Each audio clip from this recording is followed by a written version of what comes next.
Good evening to all of you and good evening to all of my dear friends. Friends, welcome back my YouTube channel Talent Study Point. So friends, आज का हमारा topic कक्षा 12 भौतिक विज्ञान के अध्याय 11।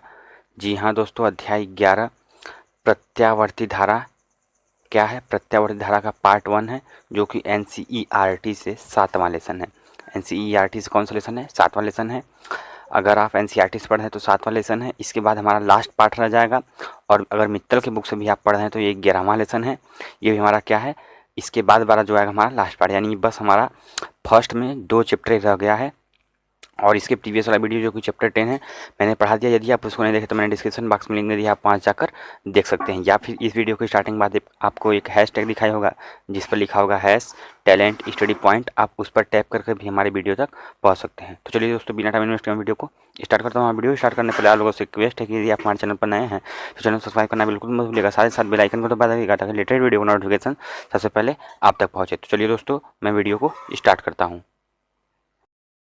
दोस्तों, तो न्यू चैप्टर यानी प्रत्यावर्ती धारा में हम लोग का जो फर्स्ट हेडिंग है वह है एक समान चुंबकीय क्षेत्र में अपनी अक्ष के परितः घूमती हुई कुंडली के सिरों के बीच उत्पन्न प्रेरित विद्युत वाहक बल अथवा प्रत्यावर्ती वोल्टेज। तो पहले हमको इस हेडिंग को समझने से पहले हमको ये जानना होगा चैप्टर का नाम यानी प्रत्यावर्ती धारा किसे कहते हैं दोस्तों, कि प्रत्यावर्ती धारा दोस्तों देखिए, धारा जो होती है हमारे 2 प्रकार से होती है। कितने प्रकार की होती है? 2। एक होती है प्रत्यावर्ती धारा और एक होती है दिष्ट धारा। एक होती है प्रत्यावर्ती धारा और क्या होती है? एक दिष्ट धारा। इसको हम लोग शॉर्टकट फॉर्म में लिखते हैं AC करंट, और इसको हम लोग क्या लिखते हैं? DC अर्थात अल्टरनेटिव करंट, और इसको हम लोग क्या लिखते हैं? डायरेक्ट करंट, दिष्ट धारा। दोस्तों दोनों का परिभाषा क्या होता है कि देखिए, अगर इनका ग्राफ देखें तो ये जो होता है समय के साथ साथ परिवर्तित नहीं होता है, यानी क्या होगा, यह निरंतर धारा बनाए रखेगा।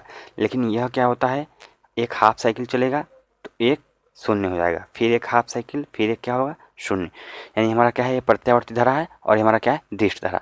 दोस्तों यहाँ से हम परिभाषा क्या बनाएंगे कि जो धारा समय के साथ साथ अपनी दिशा को परिवर्तित करती है, जो धारा समय के साथ साथ अपनी दिशा को परिवर्तित करती है उसको प्रत्यावर्ती धारा कहते हैं। जी हाँ, फिर सुनिए कि जो धारा समय के साथ साथ अपनी दिशा को परिवर्तित करती है उसे हम लोग क्या कहते हैं, दिष्ट धारा। और जो धारा समय के साथ साथ अपनी दिशा को परिवर्तित नहीं करती है अर्थात एक ही दिशा में गतिशील रहती है, उस धारा को दोस्तों हम लोग क्या कहते हैं, दिष्ट धारा कहते हैं। आई होप कि आपको ये टॉपिक समझ में आ गया होगा।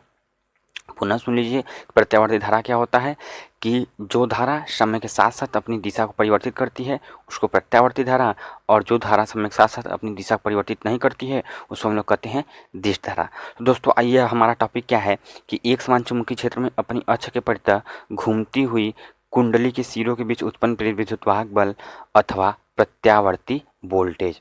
तो इसको हमको प्रूव करने के लिए, ये हमारा फार्मूला है, इसको प्रूव करने के लिए हमको पहले एक फिगर समझना होगा। तो मैं फिगर यहाँ पे ड्रा कर देता हूँ। देखिए फिगर में हम लोग क्या करेंगे कि मान लेंगे कि एक समान हमारा क्या है, चुंबकीय क्षेत्र। ये हमारा क्या है, एक समान चुंबकीय क्षेत्र B है, जिसमें दोस्तों क्या है कि आयताकार कुंडली बना दे रहा हूं मैं।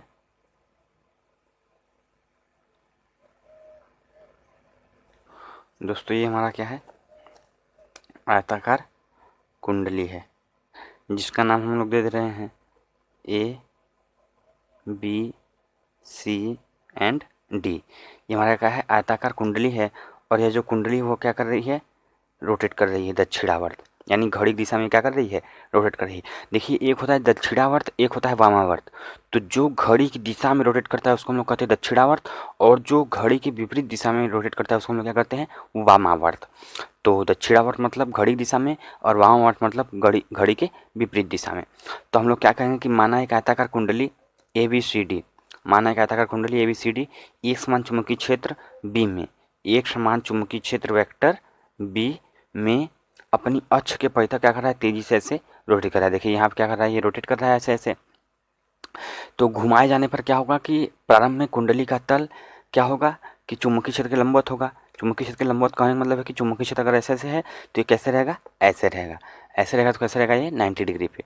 फिर बाद में क्या होगा, 180 डिग्री, फिर क्या होगा, फिर 90, फिर क्या होगा, ये 180 डिग्री हुआ। तो देखिए अगर इस फिगर को हम लोग थोड़ा सा एक लाइन में ड्रा करें, इस फिगर को हम लोग अगर एक लाइन में ड्रा करें, मतलब कहने मतलब देखिए ऐसे इसका अक्ष, ये देखिए इसका अक्ष है, इसका क्या है, एक्सिस है। तो इस एक्सिस के थ्रू हम ले, तो जैसे मान लीजिए कि हमारा क्या है, ये एक्सिस है दोस्तों, हमारा क्या हो गया, इसका अक्ष हो गया, इसी अक्ष के परितः क्या घूम रहा है। यदि यहाँ से हम लोग क्या करें, थोड़ा सा ऐसे ऐसे लंब डाल दे और इस कोण को हम लोग क्या मान लें, थीटा। क्या मान लें कि वह क्या कर रहा है कि चुंबकीय क्षेत्र से थीटा कोण पे जब घूमेगा तब उसके लिए हम लोग क्या करेंगे, यहाँ से फार्मूला को ड्रा करेंगे। तो चलिए पहले मैं इस सारे स्टेटमेंट को यहाँ पे राइट कर देता हूँ। तो हम लोग क्या लिखेंगे कि माना एक आयताकार कुंडली, एक आयताकार कुंडली ए बी सी डी एक समान चुंबकीय क्षेत्र, एक समान चुंबकीय क्षेत्र में उसके अक्ष के परितः, उसके अक्ष के परितः तेजी से घुमाया जाता है, तेजी से घुमाया जाता है, घुमाया जाता है। यही क्या कर रहा है, घुमाया जा रहा है। तो हम लोग कहेंगे कि मान लेंगे कि माना प्रारंभ में कुंडली का तल, कुंडली का तल चुंबकीय क्षेत्र के, चुंबकीय क्षेत्र के लंबवत है, लंबवत है। यानी प्रारंभ में, यानी जैसे इसको रखा गया, तो अगर चुंबकीय क्षेत्र ऐसे है तो इस कुंडली को हम लोग कैसे रखें, ऐसे रखें। यानी ये क्या हो गया हमारा, लंबवत। लंबवत दोस्तों क्या हुआ, इसका मतलब कि इसके बीच का कोण 90 डिग्री का रहेगा। तो ये हो गया। अब हम लोग कहेंगे कि माना कुंडली को, माना कुंडली को यक्ष अक्ष से थीटा कोण से घुमाई जाती है, घुमाई जाती है। और दोस्तों यदि कुंडली का क्षेत्रफल ए हो, यदि कुंडली का क्षेत्रफल ए हो, कुंडली का दोस्तों क्षेत्रफल क्या हो, ए हो, तब इस कुंडली से बद्ध चुंबकीय फ्लक्स में परिवर्तन, बद्ध चुंबकीय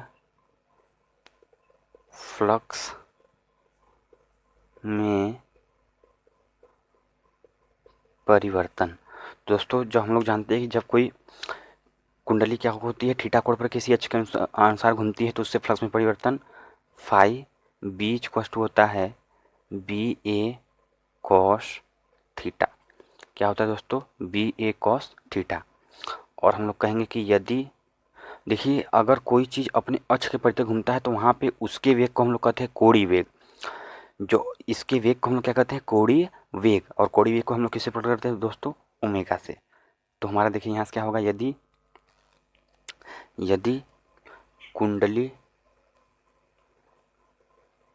कुंडली का कोणीय वेग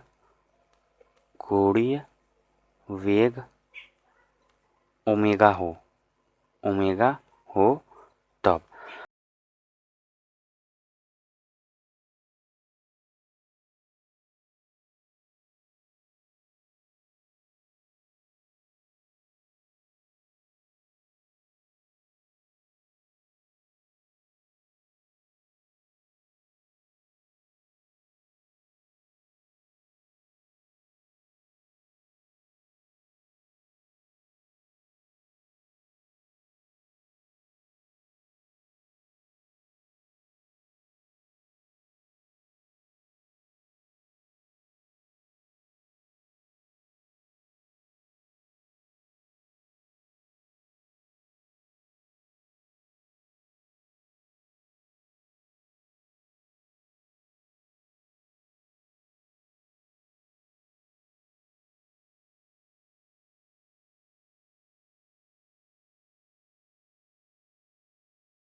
तो दोस्तों आइए इसका हम लोग क्या करते हैं, अब इसका अवकलन करते हैं। तो हमारे इधर से कितना हो जाएगा, देखिए d∅b/dt इक्वल्स टू क्या हो जाएगा दोस्तों, देखिए जिसका अवकलन करना है तो उसको अंदर, यानी कास ओमेगा टी को अंदर, बाकी सबको बाहर, अर्थात यहाँ पे क्या होगा बी ए बाहर और क्या होगा d/dt of cos omega T. तो दोस्तों यहाँ से क्या हो जाएगा, देखिए d∅b/dt इक्वल्स टू, देखिए कास ओमेगा टी, तो पहले इसको देखिए ओमेगा कहाँ चलाएगा, बाहर। अवकलन करने का तरीका मैंने बता दिया है, आप वहाँ जाकर देख सकते हैं, डिस्क्रिप्शन बॉक्स में लिंक सब पड़ा हुआ है। तो यहाँ से हमारा क्या आएगा, ओमेगा बाहर, अर्थात बी ए ओमेगा हो जाएगा। और कास टी का समाकलन क्या, अवकलन क्या होता है, माइनस साइन टी, तो कितना होगा माइनस साइन टी, और टी की वैल्यू कितना है दोस्तों, ओमेगा टी। यदि आप इसको नहीं समझ में आ रहा है तो आप कमेंट बॉक्स में लिख दीजिए, मैं अलग से एक शॉर्ट वीडियो में आपको इसको समझाकर भेज दूंगा। तो यहाँ से देखिए क्या हो जाएगा d∅b/dt इक्वल्स टू, ये देखिए हमारा माइनस को इधर लेंगे तो minus B A omega sine omega T, इसको मान लें दोस्तों इक्वेशन नंबर सेकेंड। अब दोस्तों हम लोग जानते हैं चूंकि ई इक्वल्स टू होता है माइनस एन d∅/dt,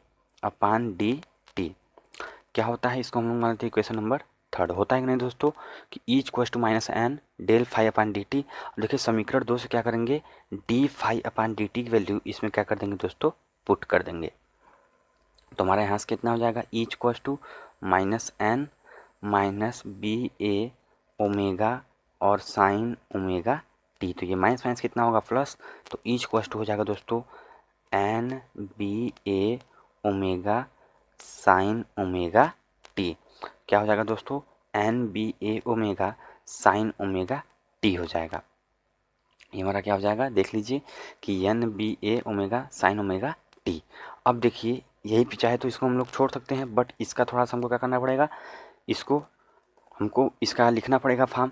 तो हम लोग जानते हैं कि साइन ओमेगा टी का मान, देखिए साइन ओमेगा टी का मैक्सिमम वैल्यू दोस्तों कितना होता है, एक होता है। अतः ई का मैक्सिमम मान, तो ई का जो मैक्सिमम मान होता है दोस्तों, इसको हम लोग ई नाट से प्रदर्शित करते हैं। तो ई नाट इक्वल टू कितना होगा, देखिए ये पूरा एक हो जाएगा, तो हमारा कितना आएगा एन बी ए ओमेगा, क्या होगा दोस्तों एन बी ए ओमेगा, ये हमारा किसका मान है, ई नाट का मैक्सिमम, अरे ई का मैक्सिमम मान। अब देखिए अगर यहाँ से हम और इसको बढ़ाना चाहे तो देखिए कहा है कि प्रारंभ में, यहाँ से देखिए मैं दिखा रहा हूँ, यहाँ से हम लोग कहेंगे कि प्रारंभ में कुंडली का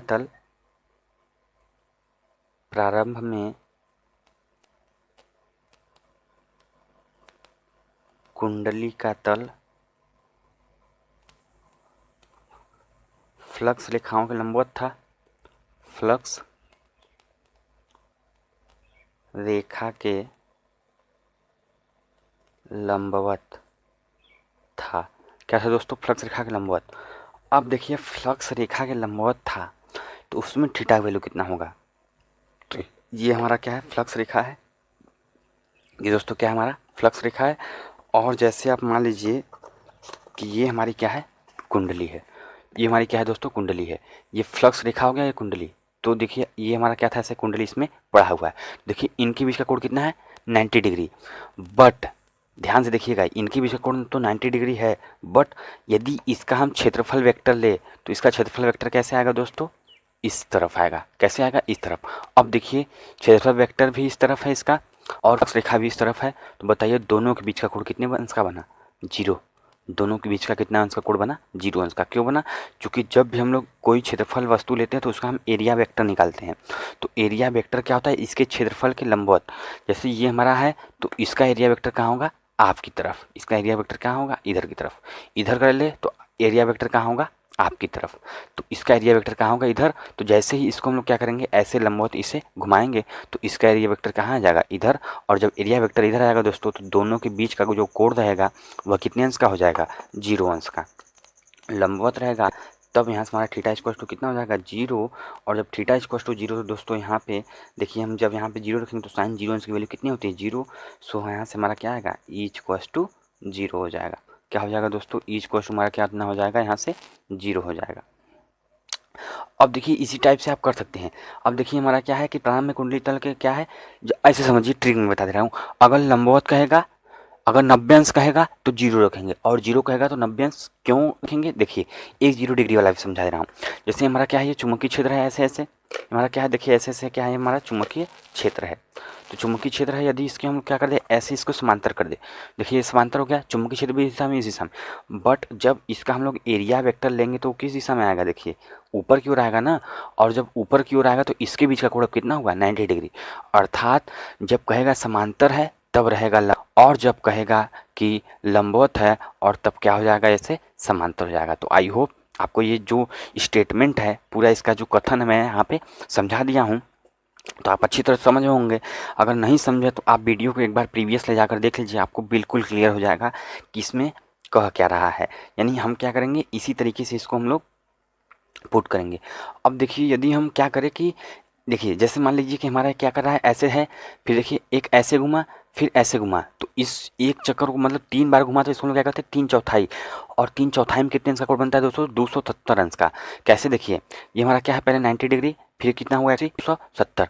तो हम लोग जब कहेंगे कि 3/4 घूमे 3/4 घूमे, देखिए मैं इसी में एडजस्ट कर दे रहा हूँ, यानी 3/4 घूमने पर 3/4 घूमने के पश्चात, तो जब 3/4 घूमेगा तो वहाँ पे हम लोगों का जो थीटा की वैल्यू हो जाएगी दोस्तों वह कितना हो जाएगा 270। और साइन 270 अंश का मान कितना होता है दोस्तों, साइन 270 अंश का मान होता है -1। दोस्तों कितना होता है -1। और जब -1 हुआ तो यहाँ पे जब -1 रखेंगे तो हमारे दोस्तों कितना हो जाएगा ईच क्वस टू हमारा दोस्तों ये तुम्हारा देखिए ई नाट है, तुम्हारा क्या आ जाएगा ईच क्वस टू ई नाट। क्या आ जाएगा दोस्तों ई इच क्वस टू ई नाट, वो भी किसका माइनस में, क्यों क्योंकि ई नाट की वैल्यू कितना है एन बी ए ओमेगा और एन बी ए ओमेगा, और जब इसका मान माइनस तो ये माइनस कहाँ चला आएगा आगे चला आया होगा। तो अब देखिए अब देखिए अगर और इसको हम घुमाना चाहें तो और घुमाएंगे तो क्या होगा दोस्तों, और घुमाएंगे तो हमारा क्या होगा 360 पे आ जाएगा, और 360 की वैल्यू 0 तब पर भी हमारा कितना हो जाएगा 0 हो जाएगा। आप इस तरीके से पूरा देख सकते हैं। देखिए हमारा अभी क्या है ये प्रेरण विद्युत वाहक बल है।